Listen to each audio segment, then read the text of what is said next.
Bem-vindos a mais um MachineCast. Para dar continuidade à nossa série especial sobre tecnologia e inovação no agronegócio, convidamos um dos nomes mais influentes do ecossistema AgTech em Santa Catarina, Valder Zaccagnini.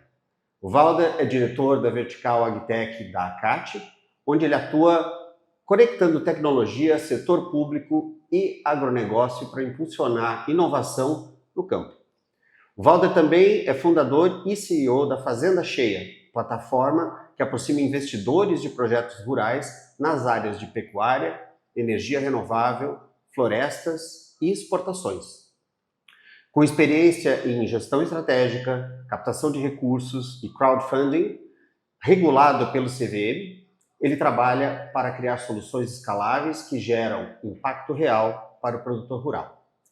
Apaixonado por aventura, incluindo montanhismo, traz para a sua liderança valores de resiliência, preparação e propósito.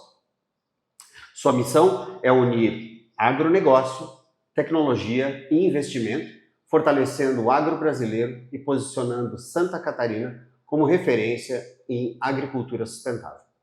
Então seja muito bem-vindo, Valder. Obrigado por ter vindo aqui. Para nós é uma satisfação, um prazer grande. Aqui para iniciar o MachineCast, o que eu gostaria de ver contigo é o seguinte: se tu puder dar um apanhado, claro, um pouquinho da tua trajetória, mas para saber como que entra ao mesmo tempo na tua vida o agro e a tecnologia. Perfeito, Fábio. Primeiramente, muito obrigado pelo convite, né? Fico muito honrado de estar aqui com vocês hoje na Maquinica para poder participar desse episódio. Vamos lá. Eu sou natural do Mato Grosso, uma cidade do interior, fronteiriça com a Bolívia, e eu convivi com a realidade do agro por toda a minha infância, né? Meu pai pequeno produtor rural, meu tio era produtor rural, meus amigos eram também filhos de produtores rurais, e eu convivi com essa realidade.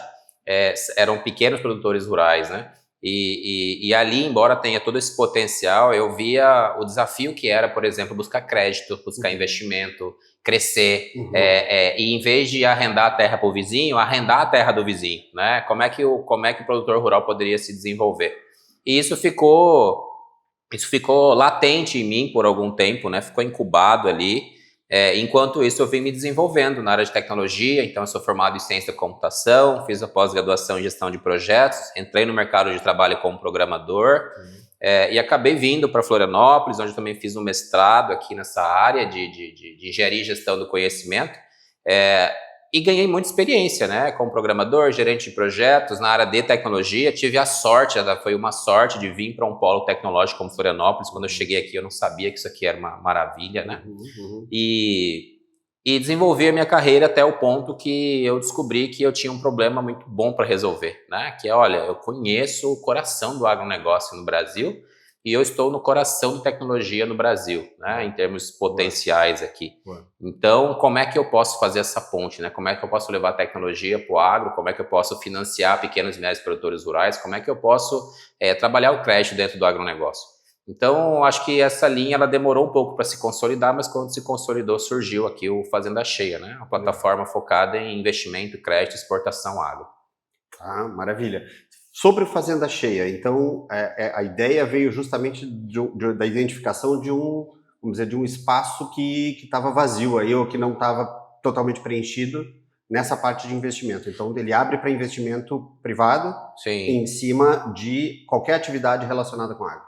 Isso, a dor é familiar, é uma dor da família. Então, assim, eu via o meu pai querendo crescer, ele ia no banco, ele tinha que provar que não precisava para conseguir nada de crédito. Então, eu falei, olha, eu preciso trazer crédito. Então, eu comecei a pensar nisso. É óbvio que eu não sabia toda a complexidade dessa estrutura para se criar crédito, mas tinha um sonho ali que foi se desenvolvendo, né? E qual que é o desafio hoje, né? O produtor rural, especialmente o pequeno, ele tem crédito subsidiado, que é um crédito que eu chamo crédito para manutenção. Ele é um crédito para trocar 6 por meia dúzia, ele não é um crédito para escalar, não é um crédito para crescer. Entendi. Ele é um crédito para você ficar ali. Então ele vai te manter ali e você vai tocar aquela vida ali, tá tudo bem também, não tem problema quanto a isso. Mas e o crédito para crescer, quem é que dá?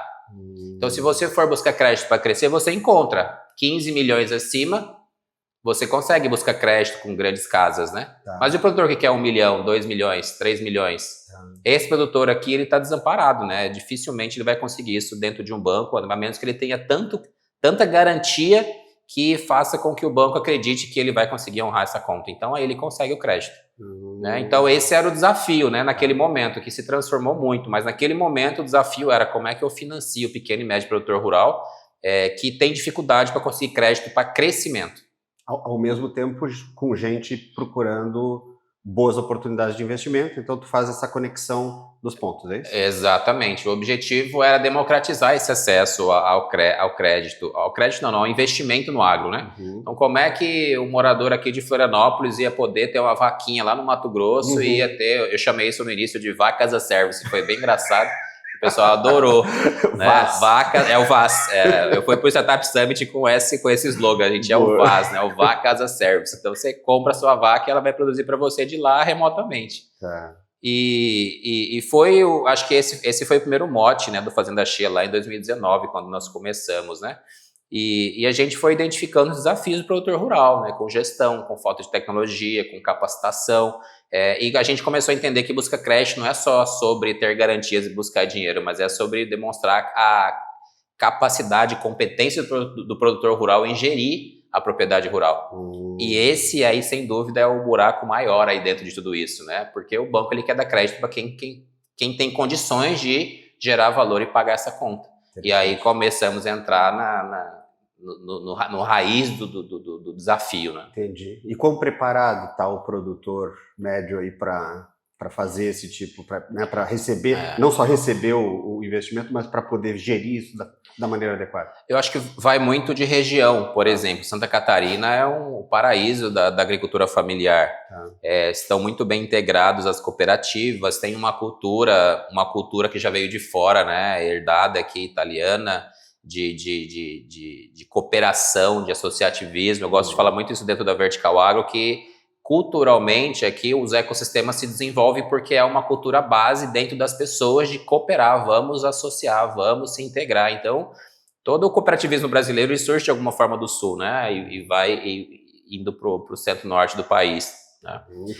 Mas o ponto central é que quando você se associa e coopera, você consegue ter integração, igual acontece hoje com a sinocultura, com a avicultura, consegue buscar crédito direto pela cooperativa, que tem uma representação. Só que eu estou falando aqui de uma agricultura familiar com áreas de 10 hectares, né? Áreas pequenas e muito produtivas, mas áreas pequenas. Quando eu vou para o Mato Grosso, essa dimensão muda. O pequeno produtor lá tem 100 alqueires de terra e não produz o que um produtor aqui com 10 produz. Olha só. Né? Só que onde é que ele está associado? Como é que ele coopera? Onde é que ele busca crédito? Essa estrutura de ecossistema não existe tão consolidada como aqui. E começa o desafio, porque os produtores se comunicam um pouco, eles se associam um pouco. O cooperativismo não é tão desenvolvido em regiões mais centro-norte como são aqui em Santa Catarina, por exemplo. Tem um aspecto cultural aí também. Muito forte, muito forte. Olha só. E, infelizmente, eu gostaria muito, né, que esse progresso fosse para lá também, mas é uma transferência de conhecimento e cultura que leva gerações. Sim. Então, se você for para o Mato Grosso, por exemplo, você vai ver que as regiões mais desenvolvidas são as regiões onde teve pessoas saindo daqui do sul para ir desenvolver as regiões lá. Legal. E um exemplo de transferência de conhecimento e cultura. Sorriso, Sinop, Lucas do Rio Verde, né, são cidades que estão prosperando muito, bombando, mas porque envolvem de forma basilar a cultura das pessoas, né, de alguma forma. Legal. E o Fazenda Chia está ajudando a democratizar esse processo. Nós mudamos muito o modelo de lá para cá, né? A gente veio entendendo muita coisa nesse sentido, mas hoje, né, nós começamos com uma plataforma de crowdfunding, né, regulada pela CVM para poder financiar esses produtores rurais. Mas os desafios mostraram para a gente que o crowdfunding ainda estava engatinhando no mercado. Ele ainda não tinha encontrado o caminho, né? Então a gente deu uma segurada nisso e a gente foi para a parte de créditos estruturados, né? Créditos maiores com grandes casas e exportação agro, que é um modelo que na nossa visão aqui é a que mais vai gerar escala para o nosso negócio. Tá? Ok. E do ponto de vista, a gente falou de ecossistema, né? Sim. E isso também nos leva agora para a CAT. Tu está hoje como diretor da vertical de AgTech, né? Da CAT. Como é que é esse processo hoje lá? como é que está sendo esse papel, como é que está sendo, né, desafios e coisas boas que isso traz. Acho que vale ponderar, né? Uma vez eu estava participando de um evento com esse slogan do Vaca as a Service e um ex-diretor de uma entidade muito grande aqui do estado me perguntou, falou, cara, você veio vender vaca em Florianópolis? Ele fez uma pergunta sem qualquer tipo de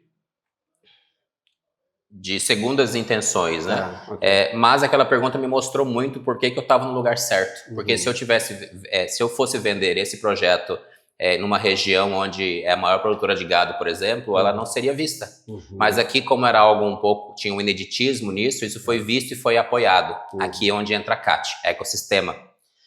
O ecossistema ele é muito aberto para permitir inovação, para permitir novas ideias. Então, quando a pessoa tem uma ideia nova, mesmo que ela não tenha cabimento, ela é aceita e a pessoa, vamos validar? Vamos colocar na esteira? Vamos ver o que acontece? Então, o que acontece? Você cria aqui uma jornada de formação do empreendedor. Então, você começa startupeiro, que é aquela pessoa que tem uma ideia genial que vai mudar o mundo, e você vai tomando os seus nãos aqui, mas com uma mãe do lado. Sim. Essa mãe do lado é a CAT. Ela oferta toda uma jornada onde você tem acesso a empresários que já passaram pela jornada, onde você vai acessar investidores, onde você vai se conectar com as verticais. Nesse caso, temos ali 9 verticais, acredito, manufatura, fintech, agtech, construtech, várias, né? Onde os empresários se unem de acordo com o seu segmento de atuação. Sim. E nessa jornada você vai entendendo como é que funciona essa dinâmica e você tem um apoio, ou seja, quando você pensa em desistir, você tem um apoio, fala, olha, não, você tem que migrar para cá, migra para cá, muda para lá. Então você tem um ecossistema que não te deixa parar, que te põe numa esteira. Não, então vamos fazer o seguinte, você quer desistir? Tá. Nós vamos conversar antes com aquele mentor ali para ele te dar um caminho para ver se você está fazendo a coisa certa. Então você conversa com o mentor fala, não, vem para cá. Então vamos fazer assim, talvez esse mercado seja melhor. E você começa a entender que a formação não é da empresa, é do empreendedor. Então, quando você começa a criar uma esteira de formação do empreendedor, esse jogo muda. Sim. E eu entendi essa dinâmica depois que passei por essa jornada e vi que estava na hora de começar a ajudar o pessoal que está aqui também. Como é que você faz para ajudar esse pessoal que está aqui também começando, que tem uma ideia inovadora, que quer transformar o mundo e que, dependendo da situação, ele vai bater de cara na parede? Você precisa criar um lugar para que ele possa seguir, ter boas referências, ser acompanhado, ter acesso a investimento, ter acesso a creche. E aqui eu falo da CAT, mas dá para falar do Sebrae também, que faz um trabalho incrível. Dá para falar da FAPESC também, que as 3 entidades estão muito bem conectadas. Um ecossistema de forma bem mais ampla, muito forte. Então, o empreendedor hoje em Florianópolis, para ele não dar certo, é muito uma questão de vontade, porque se ele começar, ele vai achar o caminho.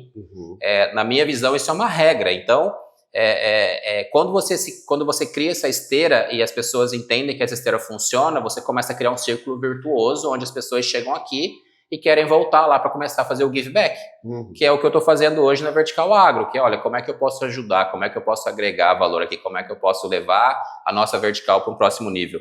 E aí, é claro, eu estou falando aqui das startups, né, que estão iniciando, mas também tem outras empresas mais maduras que também querem visibilidade, que também querem desenvolver autoridade, que também querem se conectar com o Estado, ou com outros parceiros, ou mesmo ter um ponto de apoio. Por exemplo, olha, vocês estão conectados onde em Santa Catarina? Olha, a gente está conectado com a Vertical Agro, nosso hub central aqui é a CAT, então esse é o nosso ponto de referência. Essa é, acho que, o cerne do associativismo. Então, olha, onde é que está a Fazenda Cheia hoje? A Fazenda Cheia está na CAT. Quem que é a CAT? A CAT é acho que é a maior e melhor associação do Brasil, né, no que tange tecnologia e inovação. Sim. Né? Os números da CAT são realmente impressionantes. E que não tem dono, isso é incrível, porque tem outros ecossistemas, mas tem dono, então assim, tem uma direção. Na CAT não, na CAT tudo pode florescer.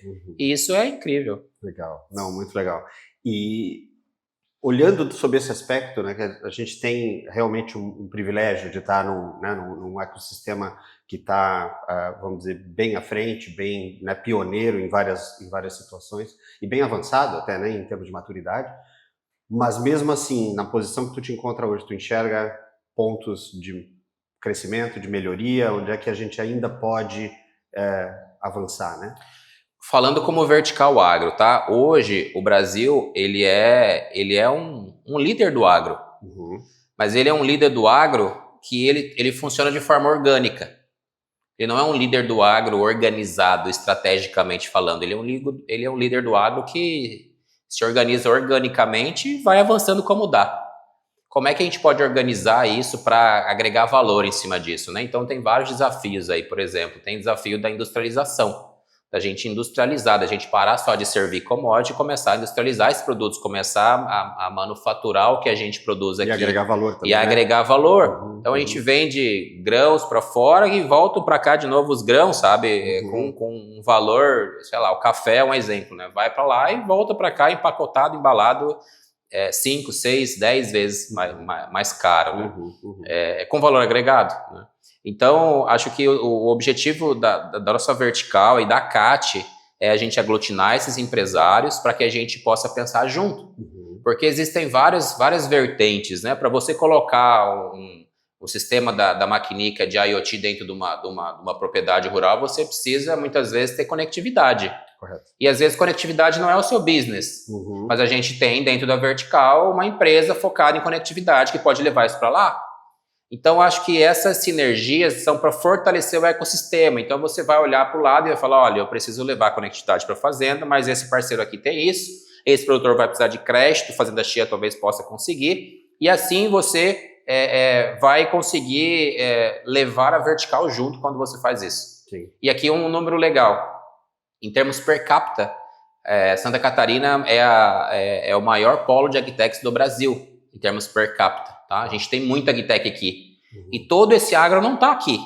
Né? A gente está exportando muita tecnologia para os outros estados, mas muita tecnologia mesmo. Em termos de número de novas empresas. Isso, número de empresas, startups, voltadas para o agro. Em crescimento. Em crescimento. Tá. Então, o que acontece? A gente tem um polo fortíssimo, a gente tem o agro forte aqui em algumas verticais, mas o volume de operação mesmo está para o Mato Grosso, está para outras regiões agro, né? O Centro-Oeste, especialmente falando. E a gente exporta tecnologia para lá. Mas a gente não se organiza, talvez, ainda da melhor forma para que as pessoas não vejam Santa Catarina como um polo tecnológico, mas veem Santa Catarina também como um polo tecnológico do agro. Boa. Hoje, se você olhar, você vai ver lá a PwC, por exemplo, que era antes a Garage, certo? Eles estão com um baita ecossistema, né? Lá em Piracicaba, estão avançando e estão ganhando a referência no que tange ao agronegócio. Talvez porque lá também seja um reduto agro. Ser mais focado, né? Isso. Mas como é que a gente pode trazer esse tipo de visibilidade para cá? Porque eu acho que tem uma briga de ecossistemas e que no final das contas é muito bom para todo mundo. Claro, né? Claro, todo mundo ganha, né? Legal, muito interessante. E do ponto de vista de investimento, tu tem visto um aumento nesse sentido também? De investimento, qual que é acho que o desafio do investimento hoje, né? A gente veio amadurecendo essa ideia de investimento porque a gente entende que o produtor rural precisa estar preparado para receber o aporte. Não adianta só ter área, não adianta só ter garantia, tem que estar preparado, e preparado envolve o quê? Ele pensar como empresário, não como pessoa física.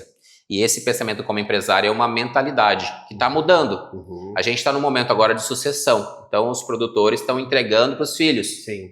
Só que tem filhos que não querem fazer aquilo mais. Então, o que está acontecendo? As empresas estão comprando, né? Eles estão comprando essas propriedades rurais. Elas estão integrando tudo isso.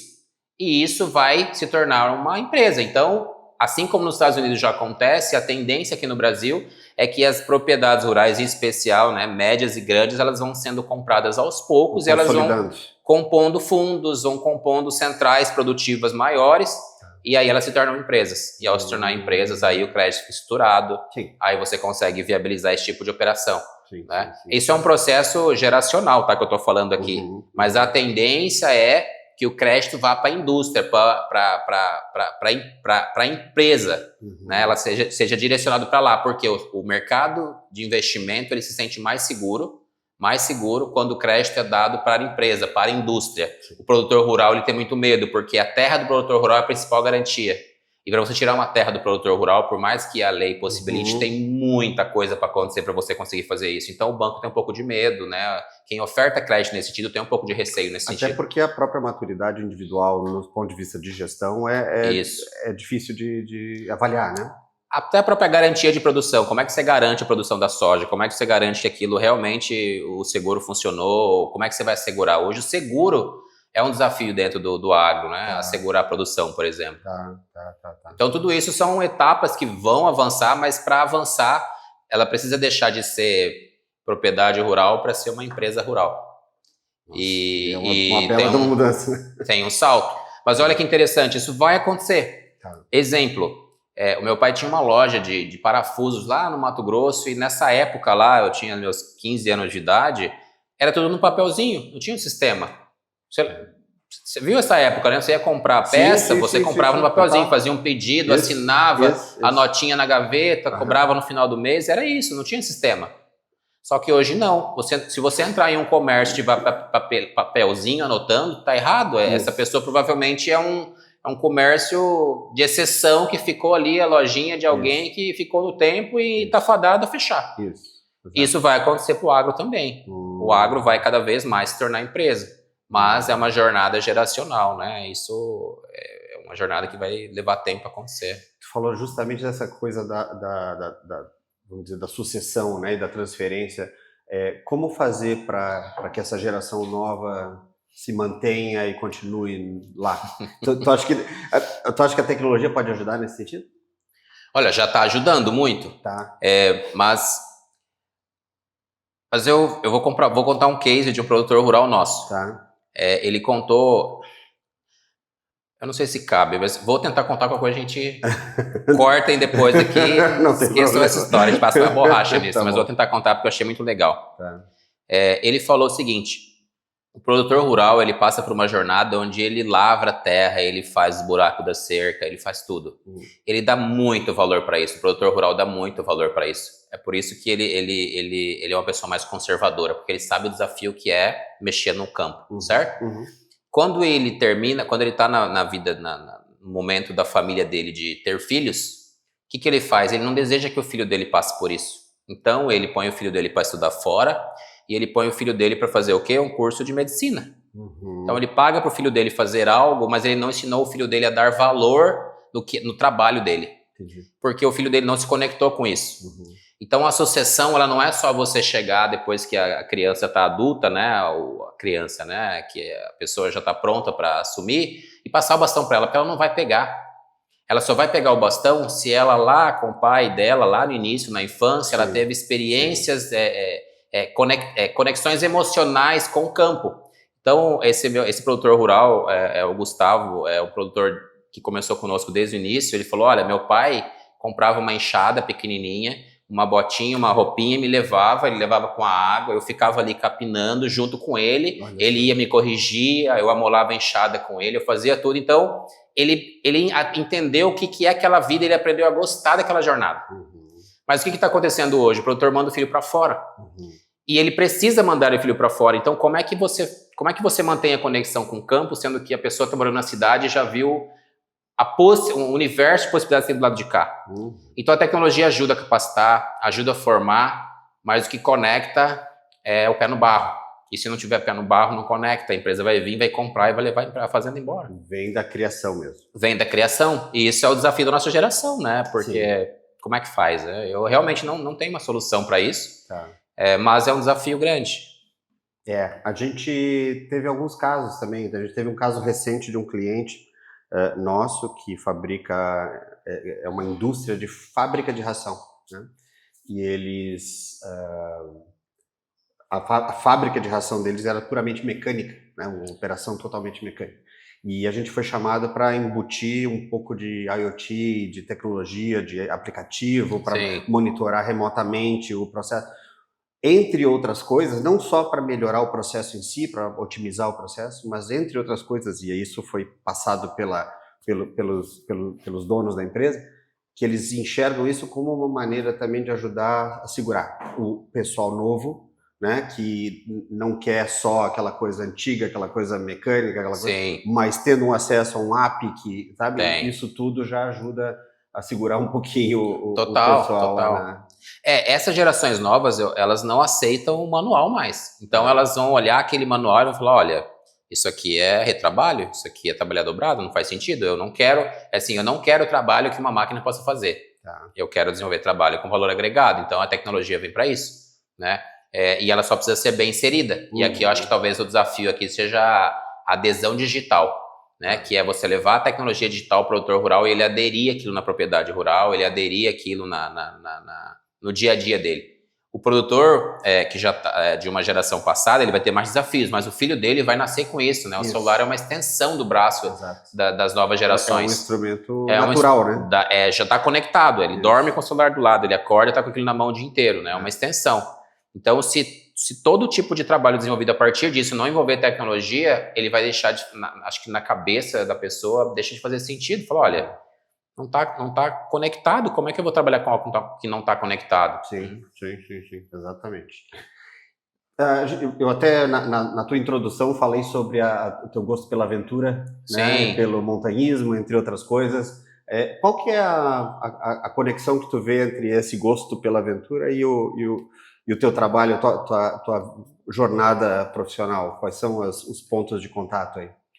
Olha, acho que o ponto de contato é o desafio de se transformar mesmo. Eu acho que quando você salta de um avião, você não volta mais o mesmo quando pousa lá embaixo. Você pode ter certeza disso. Eu recomendo essa experiência para todos, né? Uma vez na vida. Não tem como você chegar no chão, pousar, né? Pousar. A mesma pessoa. É como você subir uma montanha de 6.000 metros, né? Ver aquilo, viver toda aquela experiência no limite da vida, eu diria, e voltar e ser a mesma pessoa. Então, acho que empreender tem um pouco disso. Sim. Tem um pouco do subir a montanha, tem um pouco de ter que se jogar do risco, e acreditar que você em tempo vai conseguir comandar o seu paraquedas para ele abrir, que ele vai abrir, e muitas vezes acontece alguma coisa, você tem que resolver enquanto está em queda livre. Então, eu acho que é um alimento. Eu vejo essa questão da aventura um alimento, e o empreendedor ele precisa ter um pouco disso para começar. Quando ele quer fazer alguma transformação grande, né, quando ele quer realmente impactar, gerar impacto no mundo de alguma forma, ele precisa conviver com esses riscos e aprender a navegar com eles. Então, eu acho que essa é a maior conexão. Não deixa de ser um salto, né? É um salto. Eu não tenho dúvida de que é um salto, porque a gente começa muito apaixonado com essa ideia genial, né? E ela vai ganhando forma, você vai recebendo os nãos, aquilo vai sendo polido, moldado, e você vai vendo que talvez não seja daquela forma como você desenhou inicialmente, mas você vai ainda continuar cumprindo o seu propósito até que isso ganhe a magnitude necessária, mas não deixa de ser um salto, né? Com certeza. Legal. E acho que para dar acho que se a gente fosse focar em olhando para o futuro, né? Olhando para frente, né? Hoje a gente já tem um agro no Brasil que é responsável por 1/4 do PIB, né? Sim. É gigante, já é enorme, mas na tua visão, a tecnologia ela pode fazer isso ainda melhor? E se tu puder olhar para 5 ou 10 anos para frente, que cenário geral da agricultura ou do agro no Brasil, não só agricultura, mas pecuária e todas as atividades relacionadas, que tu gostaria de estar enxergando? Olha, eu acredito que o Brasil, por ser muito espalhado, e o Brasil são vários Brasis, né? Em cada região, Mato Grosso é um Brasil, Santa Catarina é outro Brasil, enfim. Mas o primeiro passo disso é conexão. Então, acho que é o que vocês fazem um pouco disso, né? Que é conectar essas informações e ofertar melhor visibilidade das informações cruzadas, né? Então, uma máquina que faz uma colheita aqui, com a máquina que processa aquilo lá, e isso vai para um dashboard e tem visibilidade. Então, isso está acontecendo. Isso é um processo de médio prazo, mas isso já está acontecendo. Essa integração já está acontecendo. Legal. Mas a partir do momento que você tem essas decisões aqui, que você tem toda essa informação aqui, por exemplo, monitoramento, satelital, tudo isso, o que você faz com isso a partir daqui? Né? Então, a gente tem muitas empresas, muitas propriedades que já estão nesse momento de integração, né? Conectados, digamos assim. Mas e depois disso, o que isso te facilita a vida? Né? Isso te facilita a vida a melhorar a logística. Né? Nós temos cases de logística aqui, de filas de caminhões para pegar grãos que foram resolvidas porque se aplicou a inteligência artificial, por exemplo, para melhorar a logística de carga e descarga, né? desses grãos. A gente tem a parte do crédito. O banco, ele não se sente seguro se ele não pode ver o que está acontecendo. A casa de crédito não se sente segura se ela não pode monitorar isso. Então, o que acontece? Eles estão se conectando com plataformas que fazem esse tipo de monitoramento para quê? Para melhorar o score, para ofertar crédito melhor, para poder garantizar melhor, para poder acompanhar os projetos que já foram financiados. Informação é credibilidade. Informação é credibilidade. Então, assim, se você é aquela coisa do olho do dono que engorda o gado, na verdade é o olho do investidor, né? Então, o investidor está começando a acompanhar mais isso, ele está começando a ver o que está acontecendo. Tudo isso eu estou falando aqui de forma ampla, mas, por exemplo, vou dar um case legal. A Serasa Experian comprou a AgroSatellite, né? Algum tempo atrás, do nosso ex-diretor, o ex-diretor da Vertical Agro era Joel Riso, que era um dos fundadores da AgroSatellite. E a AgroSatellite faz o quê? Monitoramento de produção por satelital. Então eles faziam monitoramento da produção, tinham muitas estruturas de monitoramento e indicadores relevantíssimos para o mercado. A Serasa Experian, que é o quê? Poder monetizar em cima disso, olhando o produtor rural, facilitando o crédito, melhorando a parte de análise de crédito e ofertando isso para grandes players. Então os bancos eles estão se conectando com plataformas que fazem esse tipo de monitoramento para poder melhorar o crédito. Acho que essa é um primeiro passo de crescimento. O segundo passo de crescimento é a democratização do crédito. Democratização do crédito. Então a gente começou com crowdfunding ali, por exemplo, mas naquela época isso era um desafio, porque o crowdfunding ele se tornou um concorrente das casas de investimento. Então uma XP, por exemplo, um BTG, o crowdfunding era um primo que estava ali que eles não queriam olhar, porque a custódia saía daqui e ia para cá, e ninguém quer perder a custódia, ninguém quer perder o dinheiro do investidor. Sim. Mas o que está acontecendo agora? A primeira plataforma de crowdfunding lançou o primeiro CRI, que é uma cédula de recebível imobiliário, e pode ser também cédula de recebível do agro, para poder financiar produtor rural. Isso já envolve securitização, já envolve um processo de crédito de volume maior, que as casas de investimento podem comprar. Então, o que está acontecendo agora?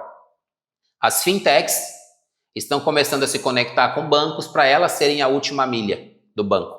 Então, não é o banco que chega no produtor, é o extensionista da Epagri que chega lá, ele conhece as tecnologias, ele sabe como financiar, ele vai trazer para essa plataforma vai fazer ele vai cadastrar o produtor, vai fazer tudo o que tem que fazer, vai fazer análise de crédito, falar, olha, você consegue pegar 3 milhões aqui, vamos pegar? E aí ele vai levar isso, no final das contas, quem vai financiar é o Santander, é o Bradesco, é algum outro banco, mas o banco nem vai ser visto, porque é a plataforma fintech que está aqui na frente fazendo essa camada de aperto de mão, que é o que eu chamo aqui. Por quê? Porque o banco não consegue conversar com esse pessoal. Você colocar uma pessoa, se você olhar pelo estereótipo, né, do engravatado, da Faria Lima, com o produtor rural, eles não se conversam, não existe, essa conversa nunca vai acontecer. Agora, a partir do momento que você tem uma fintech aqui, que os caras eles estão nessa linha, com o pé no barro, apertando a mão do produtor rural, porteira dentro, essa empresa vai conseguir conectar com esse produtor. Só que essa empresa, na verdade, ela está sendo um hub, uma extensão de um grande banco lá no final do dia. Legal. Então, onde a gente começa a democratizar o acesso ao crédito. Fazendo a ponte, então. Fazendo a ponte. A tecnologia é a ponte. Legal. E a tecnologia, quem leva ela é o extensionista, é o pessoal da Epagri, é o pessoal da Embrapa, é o pessoal do Cidasc, é o pessoal que está na última milha ali, apertando a mão do produtor rural. É essa pessoa que detém a confiança dele, é essa pessoa que tem o poder de ajudar o produtor rural a inovar. Qualquer tentativa fora da porteira, você é mais um assediador do produtor rural, ele já está cheio disso, né? Ele não aguenta mais. Nem consegue, né? Nem consegue atender todo mundo. Tá. Muito interessante. Então, mais do que pop, agro é tech. É isso? Muito tech. Cada vez mais. É caminho sem volta, não tem como Maravilha. Segurar. Bom, eu acho que a gente tem muito papo para bater ainda. Espero que tu volte aqui para a gente fazer outras conversas. Mas muito obrigado pelo teu tempo. Foi muito legal essa conversa e vamos botar isso para frente. Eu acho que a gente também aqui da Maquinica tem muito interesse em poder colaborar, em contribuir. A gente faz parte também da Vertical aí com vocês. E eu estou extremamente animado com a maneira com que as coisas estão desenvolvendo e a tua liderança na Vertical está sendo bastante positiva nesse sentido. Muito obrigado. Eu que agradeço, Fábio. Eu acho que deixamos aqui a porta da Vertical aberta, né? Um convite que eu faço a todas as empresas façam da Vertical Agro a sua plataforma de visibilidade, a sua plataforma de autoridade. O que a gente quer aqui é gerar negócio e quando a gente entende essa dinâmica, a gente vai começar a trabalhar de forma não linear, né? Por quê? Porque os negócios que são importantes para mim, muitas vezes na linha de IoT não faz sentido, mas faz sentido para você. Então, a partir do momento que a gente está conectado, isso ajuda muito, né?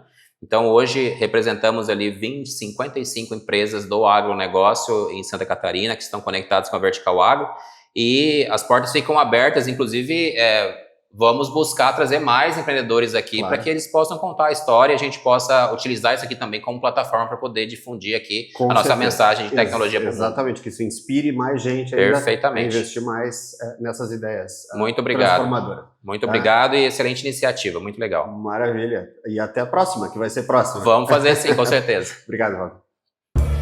Tecnologia, inovação, cibersegurança, soluções IoT e inteligência artificial. tudo isso e muito mais sobre transformação digital e tendências do mercado Você encontra aqui no MacniCast.